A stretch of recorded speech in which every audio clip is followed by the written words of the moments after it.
Your parents did more for you than you can ever do for them. Your mother held you inside her body and sacrificed of her own blood to bring you into this world. She almost died to get you here.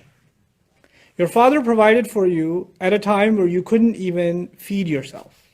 You couldn't clean yourself. You couldn't shelter yourself. He provided for you. He provided for your education. He took care of you, and actually, taking care of your mother is a favor to you. When your father took care of your mother, he actually did a favor, and it's part of his ihsan on you. Why am I saying that? Because when Allah Azza wa Jal describes Musa alayhi salam, and He describes the favors, وَلَقَدْ مَنَنَّا عَلَيْكَ مَنَّةً مَرَّةً أُخْرَى in Surah Taha. We've done you other favors too. And part of the favors Allah had done to him, فَرَدَدْنَاكَ إِلَىٰ أُمِّكَ, we returned you to your mom. كَيْ تَقَرَّ عَيْنُهَا وَلَا تَحْزَنْ, so she wouldn't cry, so her eyes could become cool, so she wouldn't be sad anymore. When Allah took care of his mom, Allah is saying, I was doing you a favor. So when good is done to your mother, then actually that is a favor on you. You owe your father, not just for, well, I know my mom took care of me, but dad never did anything. The fact that he provided for your mom, and for both of you, the fact that he did that, the fact that he was a husband to her, that actually in and of itself is a favor you can't pay back. Even if he did nothing else. Even if he did nothing else. So in all the other relationships, it's as though you have to do the good to them. But in this one, in the one to parents, you're constantly paying back an impossible debt. It's an impossible debt. And we're going to be in debt our entire life and still not be able to pay it. That's why the best you can do still isn't enough. But try your best anyway. That's why it's وَبِالْوَالِدَيْنِ إِحْسَانًا. Having said that, now that's the first part of the equation, but we have to balance it. Having said that, you have to give your wife her rights, you have to give your children their rights, you have to give your siblings their rights, you have to give yourself your rights. You have to balance all of these things. If you don't balance them, then you will end up doing dhulm, injustice, wrong to at least one of them. Either yourself, you'll be wronging yourself. You end up wronging your children. There are some people that are so obsessed with giving to their parents and giving to their parents and giving to their parents that they even take from the rights of their children.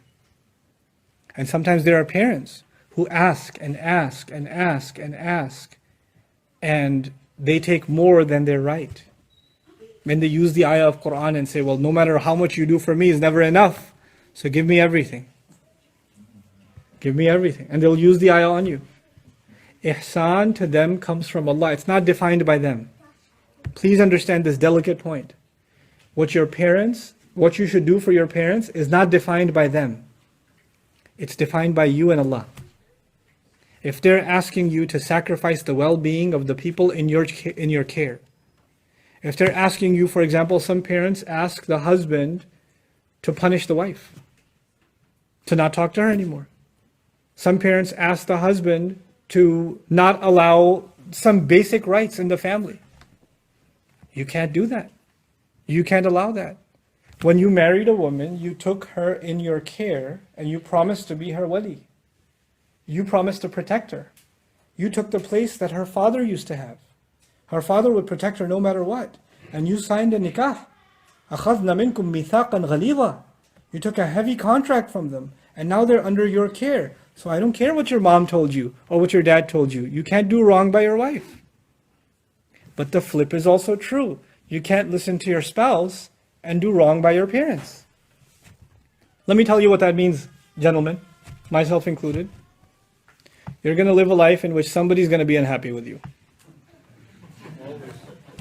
Always. Congratulations to manhood. Welcome to the club. Somebody will be upset with you. Your father will tell you you're not a good enough son. Your mother will say you love your wife more than you love me.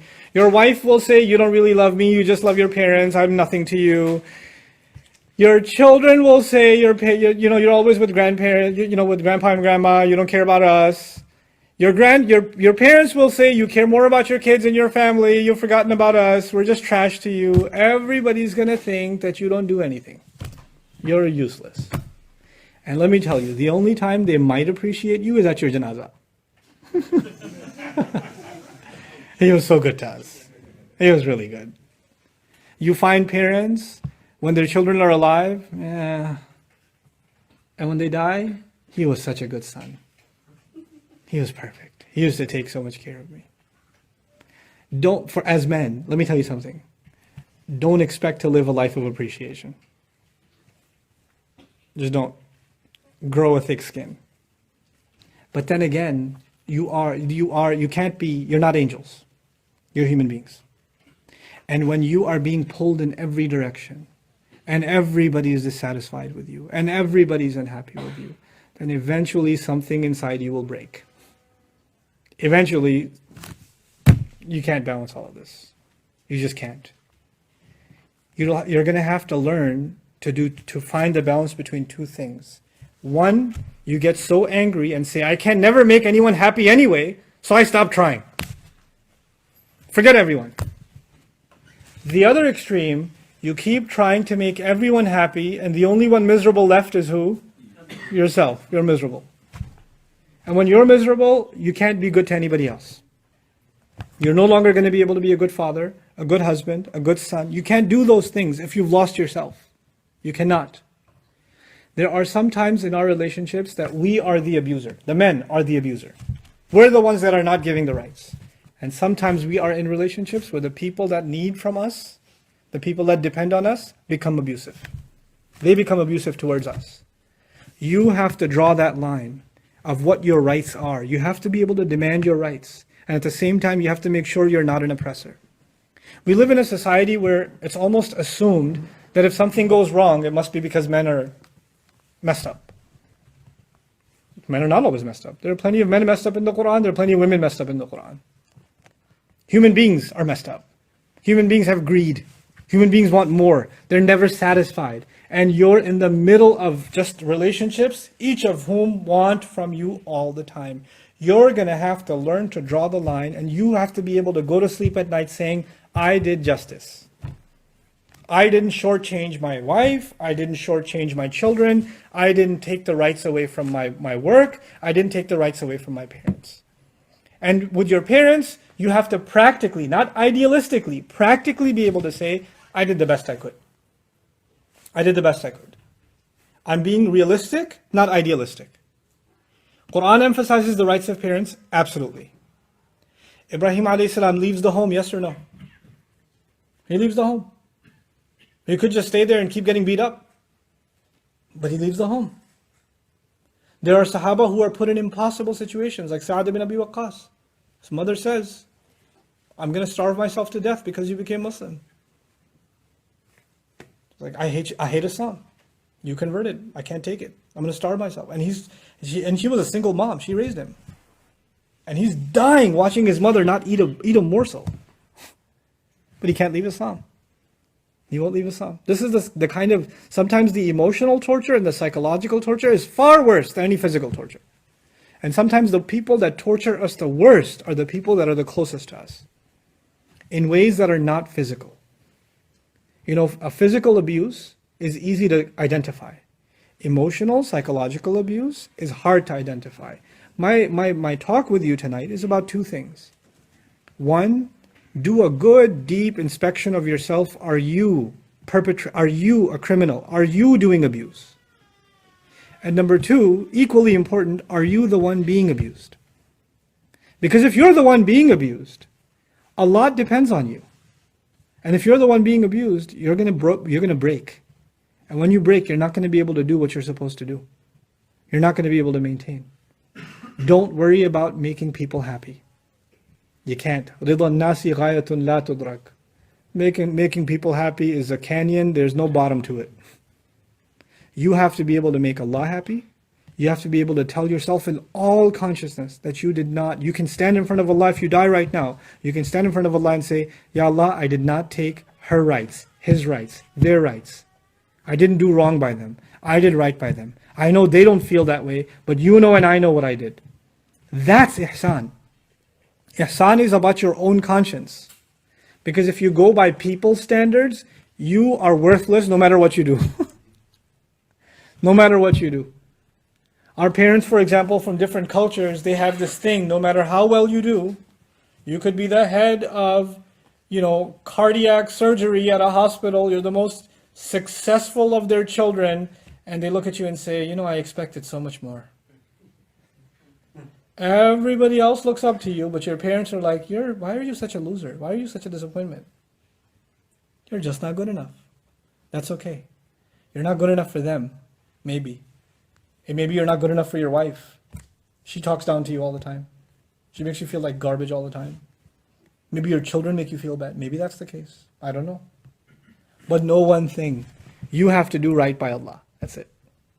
You have to be able to say that I did my part. And I stood by justice. This is, وَاعْبُدُوا اللَّهَ وَلَا تُشْرِكُوا بِهِ شَيْئًا وَبِالْوَالِدَيْنِ إِحْسَانًا. And once you can maintain that insight, and that's enough pressure on itself, then Allah did not leave you and me at that. وَالْجَارِ ذِي الْقُرْبَى وَالْجَارِ الْجُنُوبِ وَالصَّاحِبِ بِالْجَنْبِ وَابْنِ السَّبِيلِ. Oh my goodness.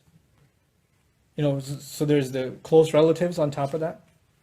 So on top of the immediate relationships, there's the close relatives you have to keep track of. Then he says you have to take care of your neighbor, who's got good relations with you, close friends. ذِي الْقُرْبَى, some ulama included friends in them. Take care of your friends, especially the ones who live in your neighborhood. Check on them, keep tabs on them, find out if they need anything. The more you take care of other people, the more Allah takes care of you. So it's a selfish thing actually. Taking care of people, Allah will solve a lot of your problems. When you go out of your way and check on people and, show courtesy to them, show mercy to them. And then he says, even when you're traveling and there's, وَالْجَارِ بِالْجَنْبِ, there's somebody sitting next to you on a train, on a plane. There's somebody next to you on a bus. You're sharing a cab with somebody. You're sitting next to somebody in like a lobby at a doctor's office or an airport. Even show ihsan to them. Be good to them. Show them some goodness. They have courtesy too. They deserve something too. Literally, the ayah of ihsan is so profound that when you're driving on the highway, the driver next to you in the car next to you is actually a jar to you, is a neighbor to you, by your side. So you not indicating and abruptly changing lanes is you violating this ayah. You didn't do ihsan to him. You cut him off. You literally, like some guy's about to park and you because you want to catch Jum'ah or something. This is you violating ihsan to your neighbor. This is ihsan. Ihsan means do a favor. Be good, show goodness. So that goodness, it starts with your family and then extends outward. And that's the last thing I want to share with you about this ayah. Is that, first of all, there's the minimum relationship with Allah. Then it's your parents. Then it's close relatives. Then it's neighbors. What does it seem? It seems that the thing that is, the relationship that is the closest, most intimate to your heart is first. Then we go to human relationships, and the most close human relationship is what? Your own parents. Then closest relatives, which of course includes spouse, children, others. And then it moves outward. And why is that important? Because unfortunately you find the reverse sometimes. You find somebody who's very nice in the community. Really nice to people. Salam, how are you? Gives you a hug, checks on you. Really nice guy. Except when he closes the door behind him and he gets home. Then he's Fir'aun all of a sudden. You wouldn't even recognize him. You would not recognize him. What happened to this guy? The voice changes, the temperament changes. He becomes somebody else. Allah is basically telling us in this sequence, there's no point of you being a nice guy outside if you can't show that first to your own parents, to your own spouse, to your own children. If you can't do that first, you can't extend that goodness first, then everything outside is fake. That is of no value and of no consequence, right? So this I wanted to highlight because in a very realistic sense, I acknowledge that men have quite a few pressures on them. If you're going to be able to fulfill your responsibilities, then you have to make sure you are at least receiving some of your most basic fundamental rights. You have to receive your rights because that is a need of the human being. If for example, if your children don't respect you, if you don't give you the minimum respect, just not even say salam to you, it'll eat away at you. It'll hurt you. And it'll affect you in ways you don't realize. It'll affect maybe the way you deal with other people. It'll affect you emotionally, spiritually, psychologically. It'll have other effects. So fix those relationships Not just in fulfilling your obligations, which comes first, but also at the same time learn to demand your rights also. But not go out of your way in demanding your rights. You have certain rights and you're entitled to them. May Allah Azza wa Jal make us a people of balance.